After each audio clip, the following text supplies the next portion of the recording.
Mr. Petersen, good evening to you. Can I get your full name and date of birth, please? Paul David Petersen, August 16, 1975. All right, thank you for that. And can I get appearance from counsel starting with the state? Yes, Your Honor. Evan Mulaney on behalf of the Attorney General's office. All right, thank you. And counsel? Scott Blake with the Attorney General's office as well. All right, thank you. Just wanted me, Judge Matthew Long, on behalf of Paul Petersen. All right, thank you very much.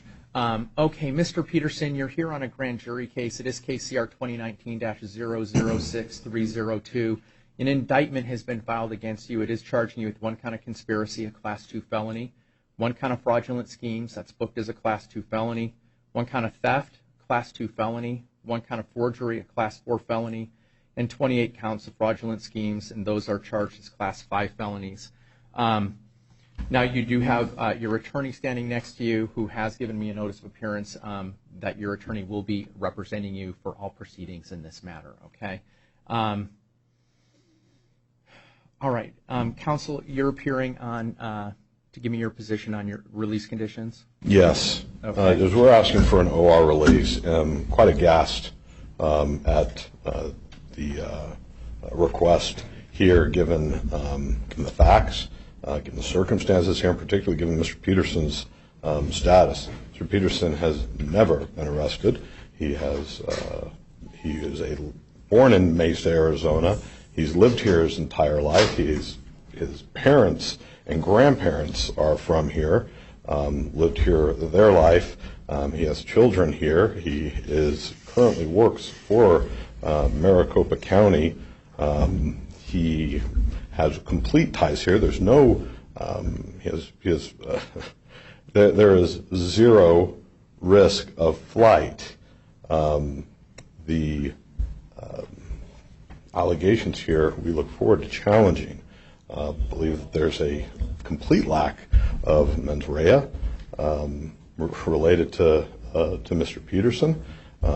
The bond is egregiously high, and a bond is not necessary given Mr. Petersen's lack of any history whatsoever, his employment status. And Mr. Petersen's been aware that there's been an investigation here going on for many weeks, many months. I've personally been in contact with the AG's office to offer a chance to sit down, have a conversation. This is something that's been known for a long time, and for an attempt for the government to ask for a $500,000 cash bond, given these circumstances, given this individual, is curious and troubling.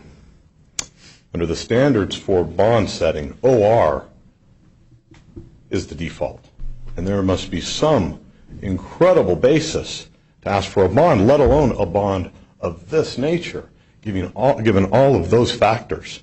Judge, OR release is the only appropriate release conditions under these circumstances, given this individual's history, circumstances of this case, and there's absolutely zero risk of flight. It's purely punitive on the state's part in going to a secret grand jury and to get the attempt to get this bond in the process that they did. It's punitive, unduly unnecessary, and violative of the principles of due process. All right, thank you, counsel. All right, can I get the position of the state regarding release conditions, please? Yes, Your Honor. The state believes that the bond is appropriate. The state would ask that the court affirm the bond that has been set. The commissioner at grand jury, having the opportunity to listen to returns at grand jury, had the opportunity to listen to the facts of the case, was given a summation of the facts of the case. The state initially asked for a cash bond of $250,000 cash. The commissioner at the time, after hearing a summation of the facts, raised the bond to $500,000 cash. The reason that the state believes that this bond is appropriate, this is a fraud scheme that spans several years. The dates of the indictment are from November 2015 through May 19th of this year. The victim is the state in this matter, and the state has sustained a substantial loss. The state is alleging that The amount of loss is over $500,000 in this matter. So that is one of the factors that the state would ask for the court to take into consideration. Additionally, the defendant was advised through the Court of Appeals in a decision in 2007 that these adoptions that he was engaging in violates the free association, the Compact of Free Association with the Republic of the Marshall Islands. He disregarded that opinion from the Court of Appeals in 2007, and he continues to perform these adoptions. The allegations that are alleged by the state is that the defendant is unjustly enriching himself through fraudulent applications, through access, in order to pay for pregnancy costs for these adoptions. The defendant is profiting from this. Even today, there are birth mothers that the defendant has flown from the Marshall Islands that are here in Arizona waiting and being this whole process of this scam. So if the defendant's out, it's likely this will continue on. Additionally, the state is aware of subsequent or other investigations that have been taking place by the federal government and by the state of Utah. There's active warrants out of the state of Utah, and there's an active federal warrant as well. For those reasons, the state believes that the court should affirm the bond that was set at grand jury. Thank you.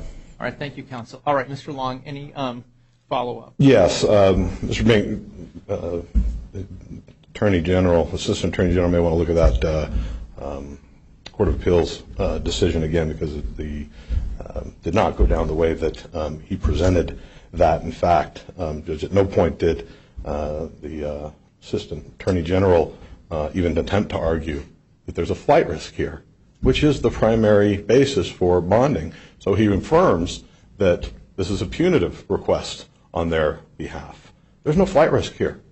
The bond in that amount is completely inappropriate. I believe a cash bond in particular is particularly inappropriate. There's simply no flight risk.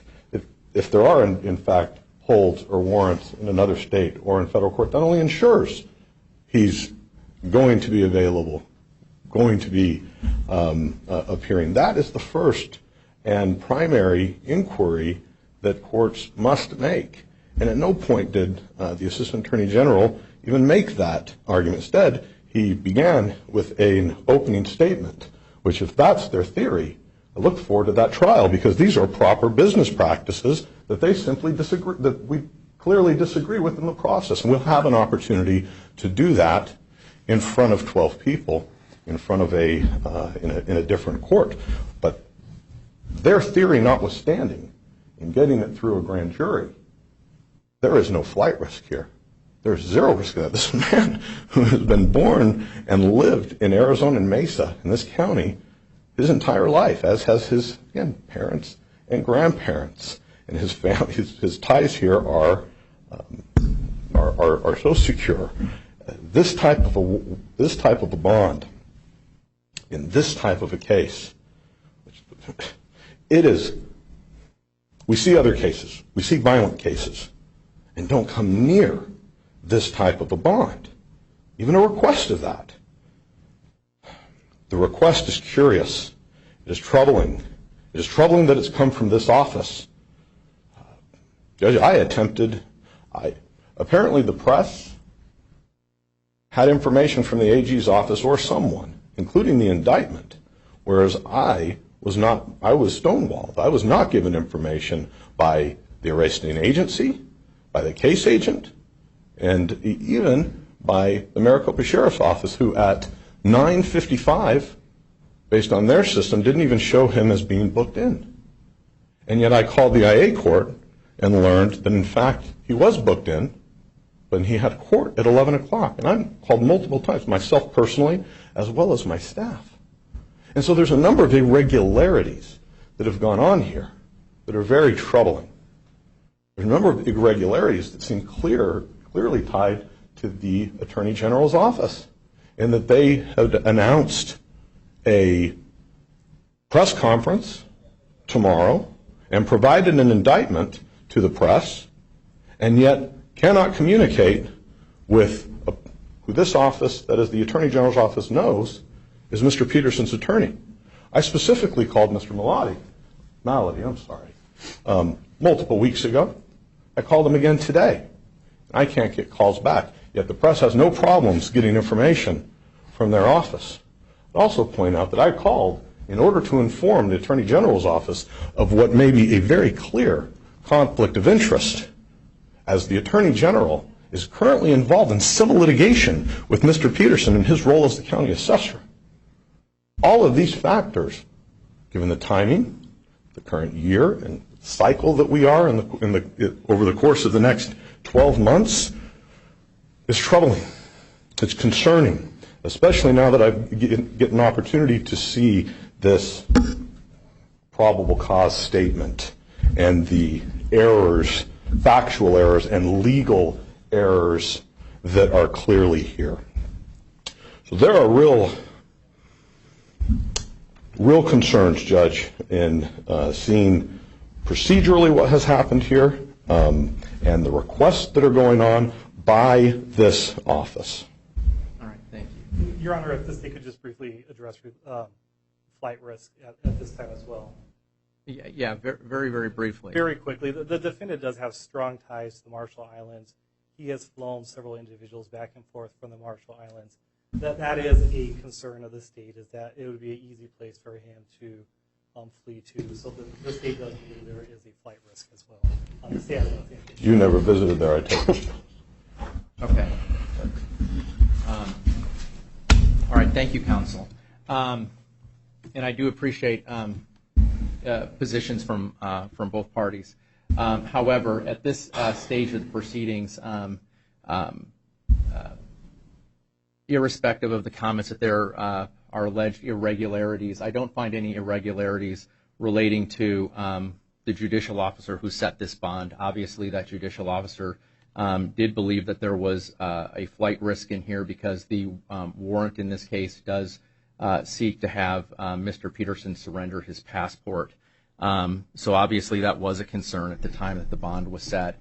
This court is going to affirm at this stage of the proceeding the $500,000 cash bond. I am going to order that Mr. Petersen surrender his passport at his next court date, which will be a not guilty arraignment hearing in the Downtown Superior Court on October the 15th at 8:30 in the morning. No contact with any witnesses. If there are any co-defendants that are named at this point in time or in the future, no contact with any co-defendants. No weapons on release, no drugs out of valid prescription. Anything further from the parties? Nothing further from the state, Your Honor. All right. Mr. Long, anything further? I'd ask you to reconsider your ruling or set it as secure, Judge. Okay. No, I'm going to affirm it as a cash bond based on the warrant that's set in this case. All right. Thank you.